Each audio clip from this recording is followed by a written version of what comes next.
Yeah. Yeah.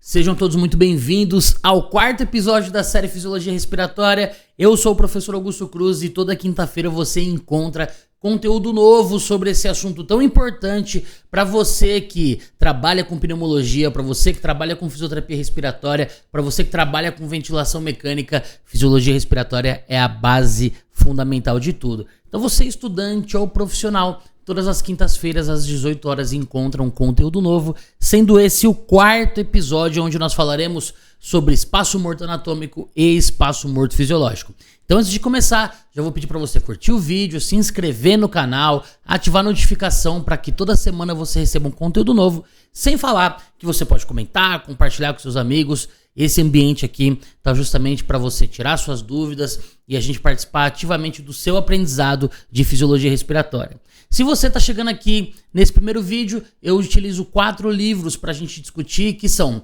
Fisiologia Pulmonar do Levitsky, o Fisiologia Respiratória do West, o Fisiologia, deixa eu ver aqui, Respiratória do Schumacher e o Tratado de Fisiologia Médica do Guyton, tá? E você encontra os links para aquisição desses livros aqui na descrição do vídeo, tá? Então, tudo que a gente traz aqui é um resumo, um apanhado do que os autores falam, mas obviamente a gente recomenda sempre que você estude e que você vá até as literaturas para você ter os mais detalhes aí sobre o assunto, beleza?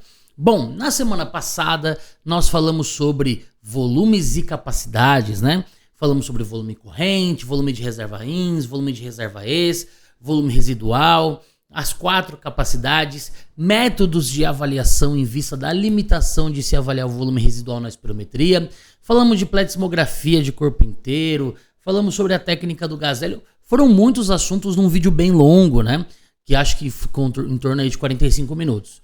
Por conta desse vídeo ter ficado muito longo, estou decidindo aqui agora começar a trazer vídeos mais curtos, assuntos mais fragmentados, para que você também consiga estudar aí de uma forma mais dinâmica e mais rápida no seu dia a dia. Por isso que hoje falarei especificamente sobre espaço morto anatômico e espaço morto fisiológico, que é a continuação dos capítulos de ventilação do que nós já estávamos falando na semana passada. Bom, já começando nesse assunto, a gente precisa lembrar que na semana passada a gente comentou sobre o volume corrente, né?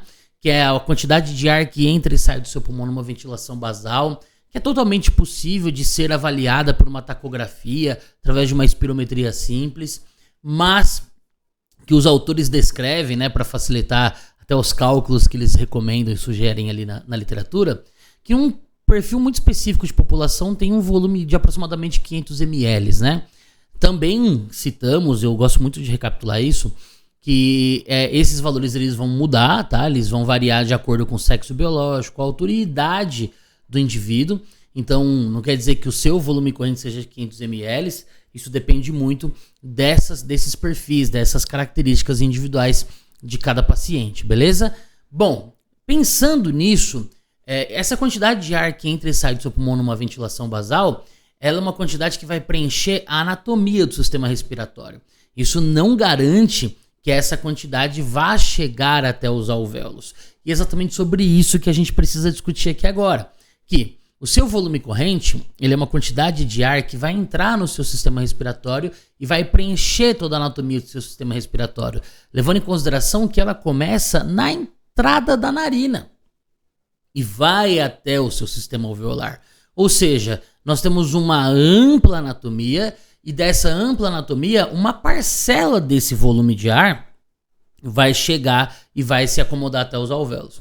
Óbvio, gente, que essa parcela é a maior parcela, beleza? A maior quantidade de ar vai chegar até os alvéolos, justamente porque os alvéolos são distensíveis, são complacentes. Então, o aumento do diâmetro pulmonar permite uma acomodação de maior volume do que o volume das vias aéreas, que tem mais anatomia, mais estruturas teciduais, né? Ou seja, permite uma menor distensão, tá? Uma menor complacência dessa estrutura.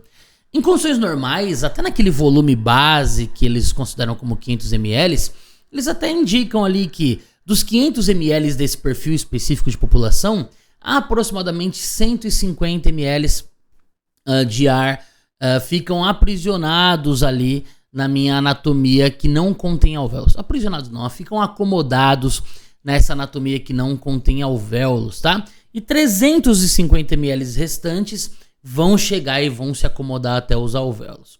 Essa quantidade de ar que fica em uma região anatômica que não contém alvéolo, nós chamamos de espaço morto anatômico, tá?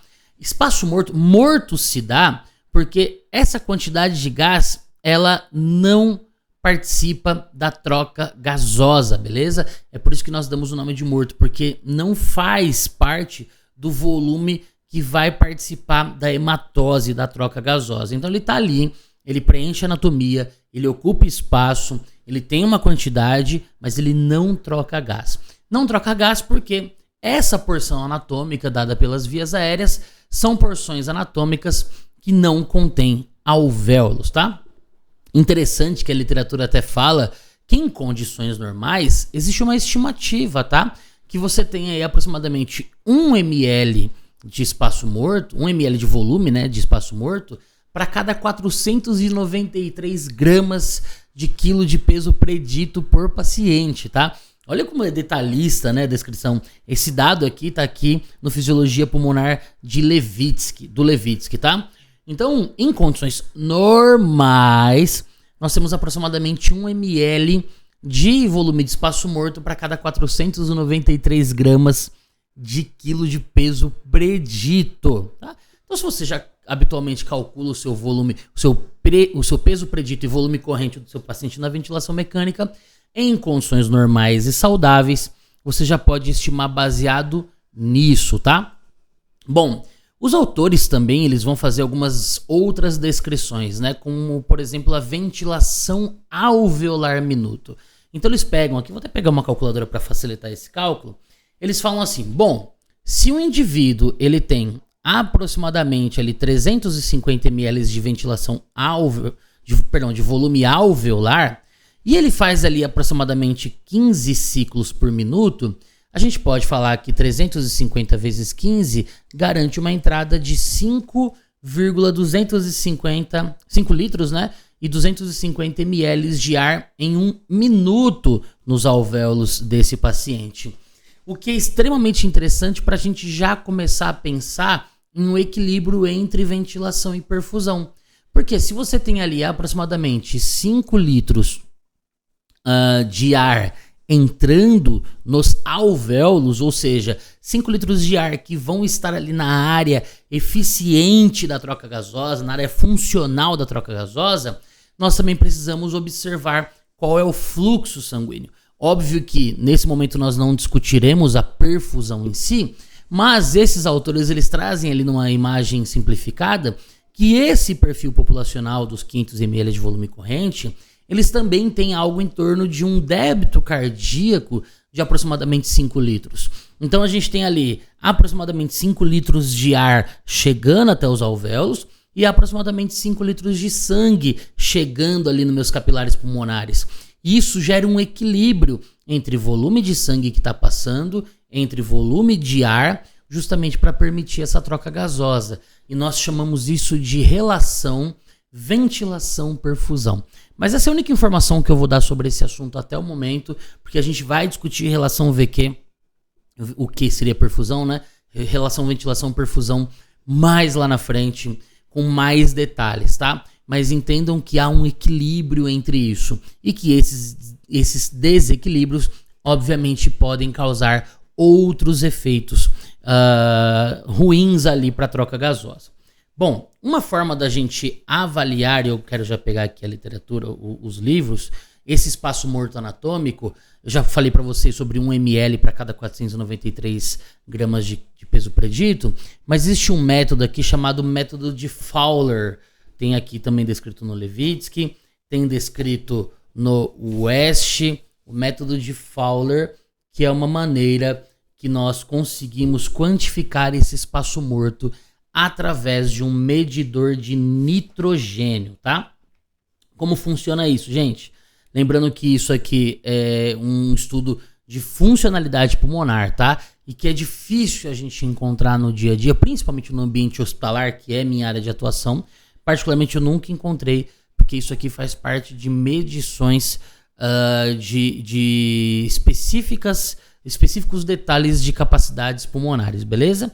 Bom, a ideia do método de Fowler é: o paciente está com um bocal ligado a um medidor de nitrogênio.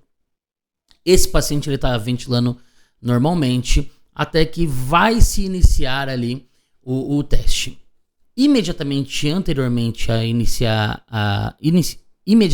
antes de se iniciar o teste, o paciente ele inala uma quantidade de ar, numa quantidade profunda, inclusive, com uma fração inspirada de 100% de oxigênio.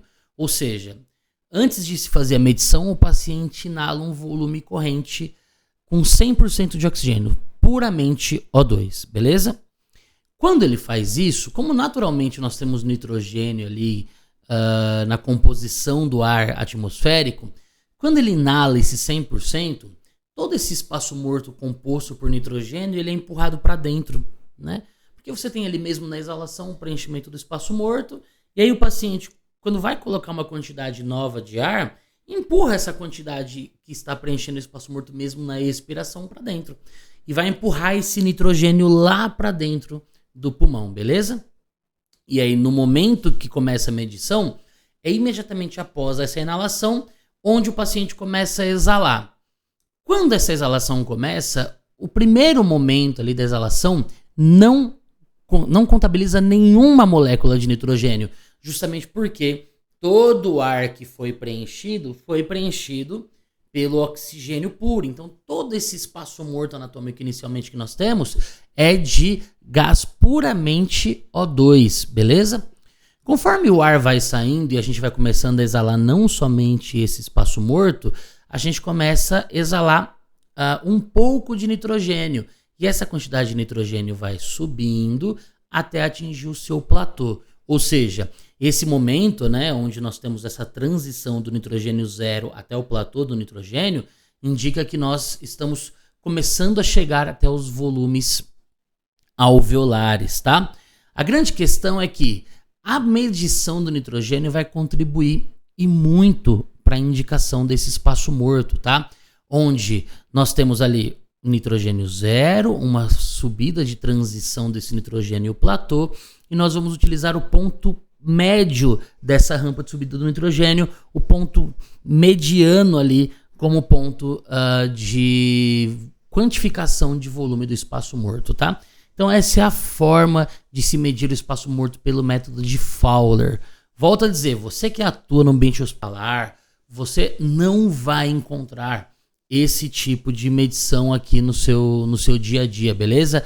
Trago aqui para essa aula porque justamente isso é discutido na literatura, isso faz parte da base teórica do conhecimento, e até você que quer seguir aí um ramo de pesquisa, você quer ir para a área científica, muitas vezes você pode se deparar com a necessidade desse tipo de avaliação, beleza? Bom, já entendendo o que é espaço morto, entendendo como se avalia o espaço morto, temos que dar um passo adiante agora e irmos para o espaço morto fisiológico, tá? Que tem uma pequena diferença ali com o espaço morto anatômico em relação à definição, mas que em condições normais é praticamente idêntico ao volume do espaço morto anatômico, beleza? Gente, o espaço morto fisiológico nada mais é do que a soma entre o espaço morto anatômico, ou seja, toda aquela anatomia de via aérea que não contém alvéolo, mais o espaço morto alveolar. E aí quando a gente fala espaço morto alveolar, você fica assim, quê? Como que é possível o alvéolo conter espaço morto? Simples, gente. Lembra que no comecinho aqui eu estava falando sobre o equilíbrio entre a ventilação e a perfusão, que a quantidade de gás e a quantidade de sangue são muito próximas e isso garante uma hematose adequada? Eu não vou conseguir garantir, gente, que todas as vezes os meus alvéolos recebam o sangue, tá? Eu não vou conseguir garantir que todas as vezes os meus alvéolos sejam adequadamente perfundidos. Então, sim, principalmente em condições patológicas, nós temos alvéolos que não estão sendo adequadamente perfundidos, tá? E isso faz com que todo aquele gás que chega até aquele alvéolo que não foi perfundido não troque gás. Tá? Aquele ar que está naquele alvéolo não troque, não participe da hematose. Não entre até o sangue, não entregue o oxigênio, não receba o dióxido de carbono. E isso, obviamente, torna aquele alvéolo um espaço morto. Um espaço que não participa da função da troca gasosa. Por não participar da função da troca gasosa, apesar de anatomicamente ser considerado uma área de troca, nós vamos chamar isso de espaço morto fisiológico, tá? Então, por exemplo, aqui, no tromboembolismo pulmonar, quando você tem uma obstrução vascular que não permite a chegada do fluxo sanguíneo até alguns alvéolos, tá? Esses alvéolos vão receber o ar com oxigênio, variando de acordo com a fração que você definir, mas esse oxigênio não vai entrar no sangue, beleza? E ele vai voltar ali a ser exalado justamente por não ter a perfusão. Então, em condições patológicas, citei aqui, por exemplo, o tromboembolismo pulmonar é uma delas, ou pode haver até uma redução do débito cardíaco, né, quando você tem uma insuficiência ventricular esquerda, tudo aquilo que diminui a perfusão alveolar, você tem ali uma porção dos alvéolos que não vai receber a quantidade adequada de sangue, e isso vai entrar como se somando à anatomia das vias aéreas como mais uma estrutura ali ineficiente na troca, beleza? Não anatomicamente ineficiente, mas agora fisiologicamente ineficiente por conta dessa obstrução. Então, sempre quando nós tivermos ali uma condição patológica, o nosso espaço morto fisiológico pode ser maior do que o anatômico, beleza? Todas as vezes que nós tivermos uma redução da perfusão alveolar, nosso espaço morto fisiológico vai ser maior do que o espaço morto anatômico. E é possível nós quantificarmos isso, tá? E nós quantificamos isso através da equação de Bohr. Essa equação de Bohr, gente, ela tem uma forma de se medir bem simplificada, né? Que ela vai utilizar ali a pressão alveolar de CO2 menos a pressão exalada de CO2 da capnometria. Então, vai se instalar um capnômetro, vai se quantificar esse CO2 exalado, tá? Lembrando que esse CO2 exalado, ele é lá da corrente final, ou seja, lá do final do platô. Deixa eu mostrar aqui na curva para vocês. No final do platô da curva da capnometria, beleza? E vocês vão pegar pressão alveolar de CO2 menos pressão exalada de CO2, tudo isso dividido pela pressão alveolar de dióxido de carbono. E aí você pergunta assim, Gutão, tá, mas como que eu quantifico a pressão alveolar de dióxido de carbono? Vale lembrar, gente, que em condições normais, obviamente, é mais assertivo, mas a pressão alveolar de dióxido de carbono, ela é muito semelhante à pressão arterial, tá? Nós temos uma pequena diferença ali entre elas, de poucos milímetros de mercúrio. Em condições normais, elas são praticamente iguais, tá? Então, nós podemos utilizar a pressão arterial de dióxido de carbono como o West descreve, tá? O Levitsky descreve a pressão alveolar, mas o West, na descrição da equação de Bohr, ele já fala sobre essa semelhança entre ambos. Então, a equação de Bohr, ela vai ser caracterizada como pressão arterial de dióxido de carbono, aquela coletada na gasometria arterial, tá? Menos pressão exalada do dióxido de carbono lá na capnometria, tudo isso dividido pela pressão arterial. Esses valores vão te dar uma relação fracionada, tá? 0,2, 0,35, 0,4, 0,5 e assim por diante. Isso indica qual é o percentual de todo o volume corrente que faz parte ali do espaço morto fisiológico, beleza? Então espera-se em condições normais algo em torno de 0,2 a 0,35, ou seja, de 20 a 35% do volume corrente fazer parte do espaço morto. Caso esses valores sejam maiores, isso já é um indicativo que você tem um efeito espaço morto fisiológico grande e isso pode estar influenciando diretamente na sua troca gasosa, tá?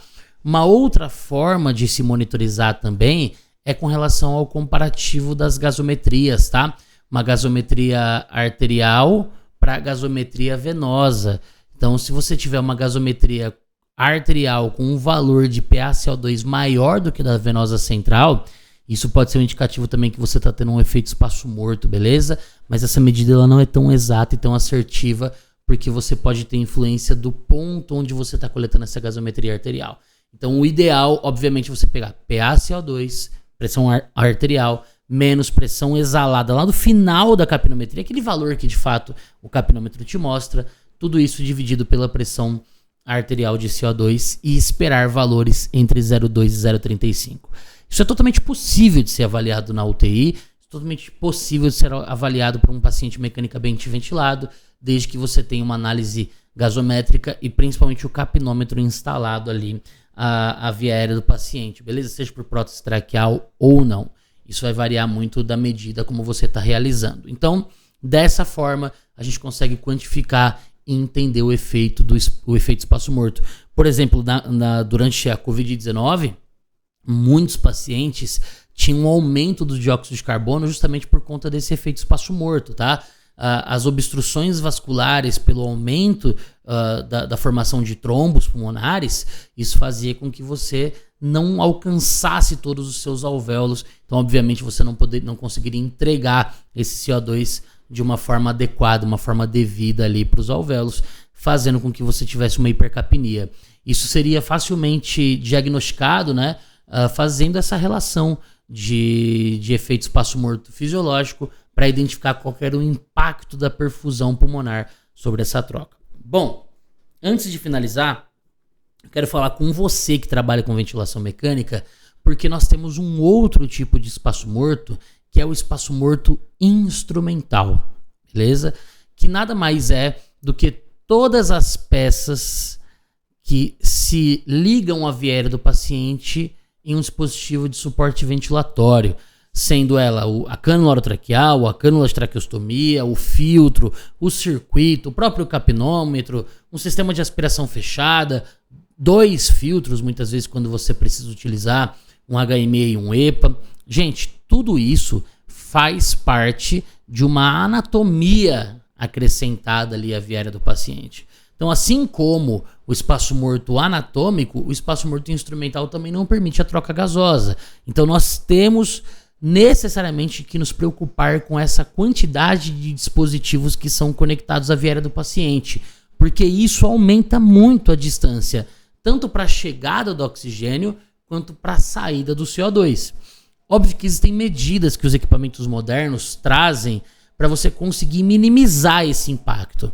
E essas medidas são atribuídas ao que nós chamamos de calibração do sistema, tá? Então, todas as vezes que você conectar o seu paciente a um mecanismo de ventilação mecânica, você necessariamente precisa fazer a calibração desse circuito, desse sistema, com o máximo de peças possíveis que você conseguir colocar ali, né? Desde os filtros, um capnômetro, um espaçador de puff, enfim.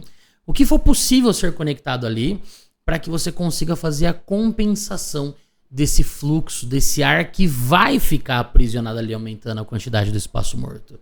Lembrando que dependendo até da marca do filtro, você pode ter mais ou menos ar que vai ficar aprisionado ali.